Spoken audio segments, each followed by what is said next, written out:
উনি জাতির জন্য যে অবদান রেখেছেন তিনি তার পাওনাটাই আল্লাহর পক্ষ থেকে পেয়েছেন। তার এই পাওনা দেখে আমরাও অনুপ্রাণিত হই।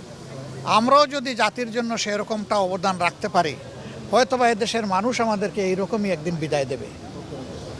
এটা সবার কপালে জুটে না। এই সম্মানটা পাওয়া, মানুষের চোখের পানি দিয়ে বিদায় সম্বর্ধনা পাওয়া, এটা বিশাল ব্যাপার। রাজনীতির উত্তাল সময়ে আবারও আলোচনায় এসেছে বিএনপি জামায়াতের ভবিষ্যৎ ঐক্য। খালেদা জিয়ার মৃত্যুতে সহমর্মিতা জানাতে বৃহস্পতিবার সন্ধ্যায় বিএনপি চেয়ারপারসনের গুলশান কার্যালয়ে যান জামায়াত আমির ডক্টর শফিকুর রহমান। সেখানে বিএনপির ভারপ্রাপ্ত চেয়ারম্যান তারেক রহমানের সাথে বৈঠক শেষে তিনি বলেন, খালেদা জিয়া এমন এক ঐক্যের ভিত্তি রেখে গেছেন যার ওপর দাঁড়িয়ে দেশের স্বার্থে সবাই একসাথে কাজ করতে পারে। তার বিদায়কে তিনি ইতিহাসের বিরল সম্মান হিসেবে উল্লেখ করেন এবং এই সম্মান ভবিষ্যৎ রাজনীতির জন্য অনুপ্রেরণা হয়ে থাকবে বলে মন্তব্য করেন তিনি। প্রিয় দেশের স্বার্থে অতীতে আমরা একসাথে কাজ করেছি, আগামীতেও দেশের স্বার্থে ইনশাল্লাহ আমরা একসাথে কাজ করব। তারেক রহমান সাহেব সহ বিএনপির নেতৃবৃন্দ একই আকাঙ্ক্ষা ব্যক্ত করেছেন, আমরাও একই আকাঙ্ক্ষা ব্যক্ত করেছি।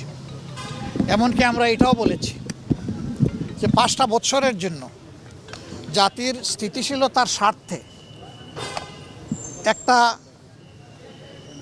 সুন্দর পরিবেশ ফিরিয়ে আনার স্বার্থে আমরা সবাই মিলেমিশে ভালো কোনো চিন্তা করতে পারি কিনা সেইটাও আমাদের চিন্তা করা দরকার।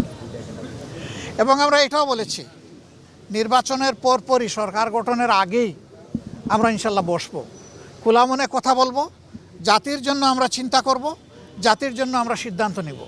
আপনারা দোয়া করবেন আমরা সবাই যেন ম্যাডাম যে ঐক্যের জায়গাটা পাটাতন যেটা তৈরি করে দিয়ে গেছেন তার উপর দাঁড়িয়ে আমরা যেন আমাদের দায়িত্ব পালন করতে পারি।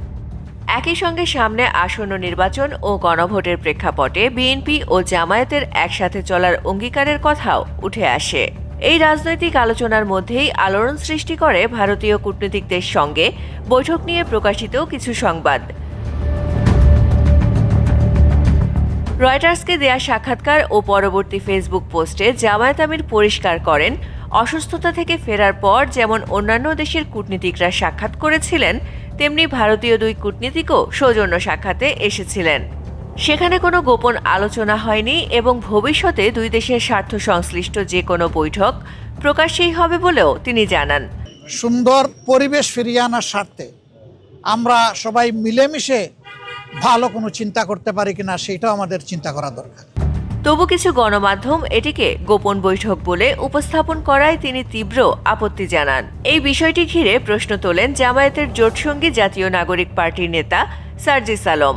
তিনি বলেন, যখন তথ্যটি নিজেই আন্তর্জাতিক সংবাদ মাধ্যমে প্রকাশ করা হয়েছে তখন গোপন বৈঠক শিরোনাম দিয়ে সংবাদ প্রকাশ করা উদ্দেশ্যপ্রণোদিত ও বিভ্রান্তিকর। তার ভাষায় এ ধরনের মিডিয়া আগে ক্ষমতাসীনদের স্বার্থ রক্ষা করত, আর এখন নতুন রাজনৈতিক বাস্তবতায় নতুন অবস্থান খুঁজছে। MCTV, US.